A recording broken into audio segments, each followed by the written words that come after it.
avec le Sans frontières du jour, nous allons partir en Allemagne, à Berlin, retrouver Amaury Guibert qui nous parle aujourd'hui de la prime au fourneau.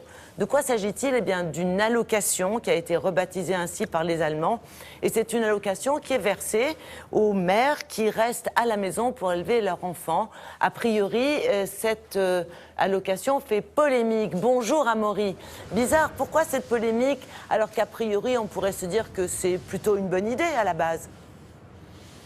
Bonjour Isabelle, bonjour à tous. Oui, effectivement, cette mesure semble partir d'une bonne intention, aider financièrement celles et ceux qui décident de rester à la maison pour élever leurs enfants. Alors cette allocation, c'est 150 € par mois, par enfant, pour les enfants âgés de 15 mois à 36 mois. Sur le papier, ça semble pas mal, sauf que l'allocation a tout de suite eu mauvaise presse à sa création. Et ici en Allemagne, on l'a rebaptisée prime au fourneau, prime au foyer. En fait, elle a été vue comme un moyen assez rétrograde de cantonner les femmes à la maison. Oui, les femmes, parce que 95% des bénéficiaires de l'allocation sont des femmes. Et puis on s'est dit tout cet argent pourrait être dépensé à autre chose, comme construire des places en crèche. Alors c'est pour toutes ces raisons que certaines régions d'Allemagne ont décidé d'attaquer le bien fondé de l'allocation devant la Cour constitutionnelle. Vous le voyez, le débat est assez vif ici. En toile de fond, il y a toutes les questions que se pose l'Allemagne sur sa natalité, sur la place des femmes dans le monde du travail. On va voir tout cela dans ce sujet réalisé avec Brice Boussoir. Dans la banlieue de Munich, une scène très traditionnelle. Une mère qui s'occupe de son enfant. Elle a décidé de l'élever à la maison et de ne pas le mettre à la crèche. Pour cela, elle touche 150 € par mois, une somme justifiée selon elle. C'est aussi du travail. Je ne reste pas à la maison toute la journée à siroter du café. Je m'en occupe toute la journée et quand il fait sa sieste, j'ai un petit moment, mais j'en profite pour faire le ménage. Tout au nord du pays, devant une crèche à Hambourg. Ici, le son de cloche est très différent. La prime au fourneau n'a pas très bonne réputation. Tout le monde peut avoir une place en crèche. Et c'est bien mieux pour les enfants.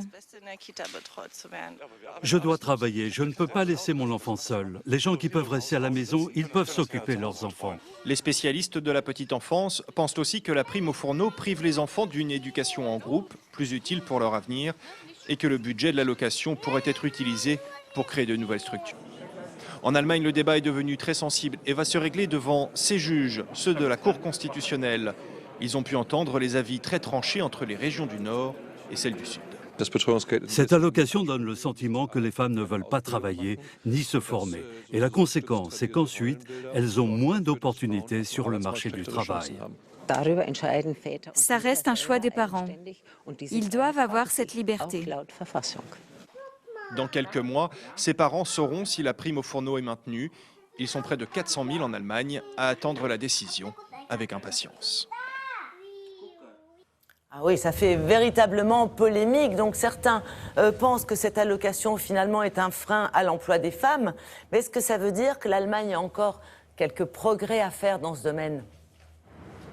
Ah oui Isabelle, et c'est tout le débat en fait, comment améliorer l'insertion professionnelle des Allemandes, car pour beaucoup d'Allemandes, aujourd'hui, faire un enfant, ça signifie trop souvent faire un trait sur sa carrière. Quand elles reviennent de congé maternité, elles ont du mal à retrouver le même poste qu'avant, et puis surtout, la plupart basculent à temps partiel. Figurez-vous qu'en 2001, 55% des Allemandes avaient un emploi à temps plein, et que ce taux est descendu à 40%. C'est vraiment très peu. Mais l'Allemagne est aussi face à un dilemme, car sa natalité est beaucoup trop basse. Il faut inciter les Allemandes à faire plus d'enfants tout en préservant leur place dans le monde professionnel. Alors pour beaucoup, la solution en fait est assez simple. Il faut juste multiplier les solutions de garde et notamment les places en crèche. Et là-dessus, les choses évoluent doucement mais sûrement. Et par exemple, l'Allemagne a voté il y a 2 ans une loi un peu symbolique mais qui fait son œuvre, une loi qui garantit à tous les enfants une place en crèche, de quoi permettre aux Allemandes de concilier vie personnelle et vie professionnelle.